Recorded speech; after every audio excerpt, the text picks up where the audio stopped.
உடலுக்கு ஜீவனும் ஆத்மாவுக்கு உடலும் தேவைப்படுகிறது அப்படிங்கிற ஒரு கருத்தாக எடுத்துக்கிட்டு அதை நம்ம இப்ப பார்க்கலாம்.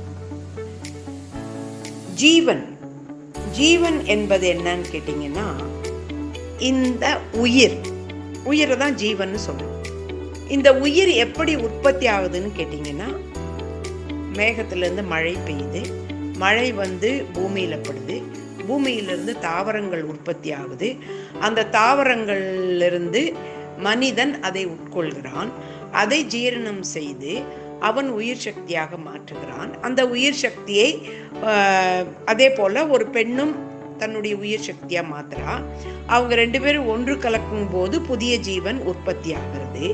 இதுதான் ஒரு தொடர் நிகழ்வு. மனிதனுக்கு மட்டுமல்ல, எல்லா உயிரினங்களுக்கும், இந்த உலகத்தில் இருக்கக்கூடிய அனைத்து உயிரினங்களுக்கும் இதுதான் முறை. அப்ப ஜீவன்கிறது என்ன? வானத்திலிருந்து பொழியக்கூடிய மழை. வானத்திலிருந்து மழை எப்படி பொழியுது? கீழிருந்து ஆவியாக தான் போகுது. இது ஒரு ரொட்டேஷன். அப்ப ஜீவன் என்பது இயற்கை, உயிர் என்பதும் இயற்கை. அது இந்த ரொட்டேஷன்ல தான் இருக்கும். இந்த உயிர் என்பது ஆத்மாவான்னு கேட்டா அல்ல. அப்ப இந்த இடத்துல புரியும், ஜீவனுக்கு உடல் தேவைப்படுகிறது, ஆத்மாவுக்கு உடல் தேவையில்லை. ஆத்மா என்பது 2 விதமாக கருத்தில் கொள்ளப்படுகிறது. ஒன்று பரமாத்மா, இன்னொன்று ஜீவாத்மா. பரமாத்மா என்பது எல்லா இடத்திலும் நிறைந்திருப்பது. ஜீவாத்மா என்பது இறைவனிலிருந்து எல்லா இடத்திலும் பறந்திருக்கக்கூடிய அந்த பரமாத்மாவிலிருந்து நான் பிரிந்து விட்டேன் என்ற நிலையில் இந்த ஜீவன் ஒரு உடலை எடுத்துக்கொள்ளும் போது அது ஜீவாத்மாவாகிறது. இப்ப புரியும் நினைக்கிறேன். எப்போ நான் அதிலிருந்து வேறுபட்டு இருக்கிறேன் என்ற நிலையில் எண்ணங்கள் இருக்கிறதோ அது ஜீவாத்மாவாக இருக்கிறது. நான் பரமாத்மாவாகத்தான் இருக்கிறேன் என்ற நிலைப்பாடு உறுதிப்பட்டு விட்டால் அந்த ஜீவாத்மா இல்லை. இப்ப இந்த இடத்துல ஒரு கேள்வி வரலாம். நான் அப்படிதான் நினைச்சிட்டு இருக்கேன் காலகாலமா. நான் இந்த ஆத்ம ஞானத்தை எடுத்த பிறகு அதைத்தான் நான் நினைத்து கொண்டிருக்கிறேன். ஆனால் நான் பரமாத்மாவாகிவிட முடியுமா?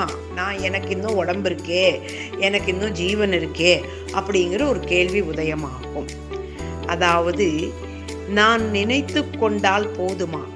நீ நினைக்கிற வரையில், அதாவது நீ ஆகட்டும் நான் ஆகட்டும், நினைக்கிற வரையில் நினைவில்லாமல் நான் சேர்த்து கொண்ட அந்த கர்மா இருக்கே, நான் ஜீவன் நான் உடல் என்று செய்துவிட்ட பல காரியங்களினுடைய விளைவுகள் எப்பொழுது முற்று பெறுகிறதோ அப்போதுதான் இவை அனைத்தும் உதிர்ந்து பரமாத்மாவாக முடியும்.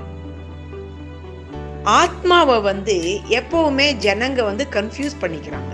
பரமாத்மான்னு சொல்லக்கூடியது என்னன்னா எல்லா இடத்திலும் நிறைந்திருக்கக்கூடியது. ஜீவாத்மா தான் ஜீவனோடு ஆத்மா சேர்ந்திருக்கிறது. இந்த ஆத்மா ஜீவனோடு ஆத்மா இருக்கிறது. ஏன்னா அது இல்லாத இடம் இல்லையில்ல, பரமாத்மா இல்லாத இடம் இல்லையில்ல, அதனால அது ஆத்மா இருக்கும். அது தனிப்பட்ட முறையில் இருக்கிறது. அந்த தனிப்பட்ட முறையில் இருக்கக்கூடிய காரணம் என்னன்னா, இறைவனிடமிருந்து நான் பிரிந்திருக்கிறேன் என்ற நிலைப்பாட்டில். அந்த நிலைப்பாட்டு என் எண்ணத்துல இருக்கு. அந்த எண்ணத்தில் இருக்கிறத நான் இப்ப தெரிஞ்சுக்கிட்டேன். அது இல்லாம நான் பண்றேன்னு சொல்லி நீங்க ஆரம்பித்தது ஒரு 10% அல்லது 20% வேண்டுமானாலும் இருக்கலாம். ஆனால் இந்த எண்ணம் உங்களுக்கு தோன்றுவதற்கு முன்பு 80% நிலையில் நீங்கள் ஜீவாத்மா என்ற நிலையில் செய்து வந்த காரியங்கள் அனைத்தும் முடிவு பெறுவதற்கு உண்டான காலங்கள் இருக்கிறது. அது இல்லாமல் ஆக்கி ஆக்கி ஆக்கி கடைசியில் இந்த ஜீவாத்மாவினுடைய ஜீவன் இல்லாமல் போகக்கூடிய நிலையில் அந்த ஆத்மா என்று சொல்லக்கூடியது பரமாத்மாவாகத்தான் இருக்கும். இப்ப புரிஞ்சிருப்பீங்கன்னு நினைக்கிறேன். ஜீவன் உயிர் என்பது இயற்கை, அது ஜடம்தான். ஏன்னா சாப்பாடு இல்லாம நம்ம செத்து போயிடுவோம், நம்ம உயிரோடு இருக்க முடியாது. ஆனா சாப்பாடு இல்லாம என்னால இருக்க முடியும்னு எத்தனையோ மகான்கள் இருந்திருக்காங்க. அப்ப என்ன, சாப்பாடு இல்லாம இருக்க முடியாது. இயற்கையை கடந்தவர்கள் அவர்கள். ஆனால் நான் இதை கடந்து விட்டேன் என்ற நிலை அகங்காரத்தில் இன்னும் இருக்காங்க. இந்த இடத்துல வித்தியாசப்படுத்தி பார்க்கணும். இயற்கையை கடந்தாலும் கூட அவர் தன்னை கடக்கவில்லை. எவன் ஒருவன் தன்னை கடக்கிறானோ அவன் மட்டுமே பரமாத்மாவாக முடியும். தான் என்ற எண்ணத்தை கடப்பவன் மட்டுமே பரமாத்மாவாக முடியும். அந்த எண்ணத்தை கடப்பதற்கு அவன் செயல்பாடுகள் துவங்கியது ஒரு குறிப்பிட்ட சதவிகிதமானால் அதனுடைய பெரும்பகுதியான சதவிகிதம் நான் என்று இருக்கக்கூடிய செயல்பாட்டில் அதிகமான காரியங்களை செய்திருப்பனால் அது முடிவு அடையும் வரை அவன் பரமாத்மாவாக இயலாது. இப்ப புரிஞ்சிருக்கு?